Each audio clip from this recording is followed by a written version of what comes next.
Welcome into Wells Fargo Arena postgame after the Sun Devils' 18-point win over the Stanford Cardinal. Andrew Bell, Joran Palacio here. Now, Andrew, we've seen this team play down to their level and play up to their level. Stanford, not as good of a team as ASU. They took care of business tonight. What do you think the biggest takeaway for you was? I think the biggest takeaway was just the transition into the second half for ASU. I think the first half was a little bit slow, and I know people like to enjoy the win and things like that, but the first half started off a little slow, but the second half, the Devils just really turned it on, turned up the dial defensively, and that led to offense. And I also thought the offense did a pretty good job throughout this game. Stanford mixed up their looks. They went to a 1-3-1, a 2-3, a man-to-man, and anytime there was an adjustment, they kind of just adjusted to the defense, and I thought they did a pretty good job overall.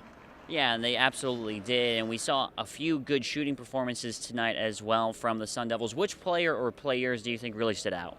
Well, I'd like to give it to Remy Martin. You know, he's the between-the-legs dish, just two filthy dimes that he has, and then but that's for the flair. I think Rob Edwards as well had another solid performance. 16 points for both guys tonight. The backcourt, when they're on, I mean, that's when ASU goes. If they go, ASU goes.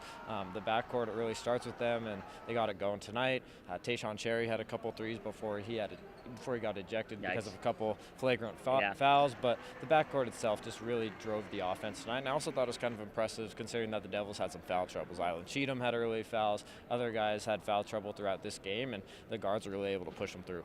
And you mentioned Zylan Cheatham. He seems to be kind of the emotional spark plug for this team. What do you think it's going to be like coming Sunday when the Devils play against California, his final home game? What do you think that atmosphere is going to be like for not only him but in this arena as well? You know, I think it's going to be pretty unique, and it's sad for Sun Devil fans because it's one of those players where you wish you could see him for 4 years, so, you know, transferring from San Diego State. But I think Sunday is going to be an emotional day. This is his city, the Phoenix, Tempe area. This is his town, and it's going to be really fun on Sunday. And I'm sure a lot of his teammates will be emotional as well, and I'm going to be interested to see what his reaction is and interaction is like with Bobby Hurley, because I know they just have such a tight bond, so it's going to be fun. And it's going to be fun. That Sunday, as for tonight, the Sun Devils did get the 80-62 win over the Stanford Cardinal. He's Andrew Bell. I'm Joran Palacio reporting for House of Sparky.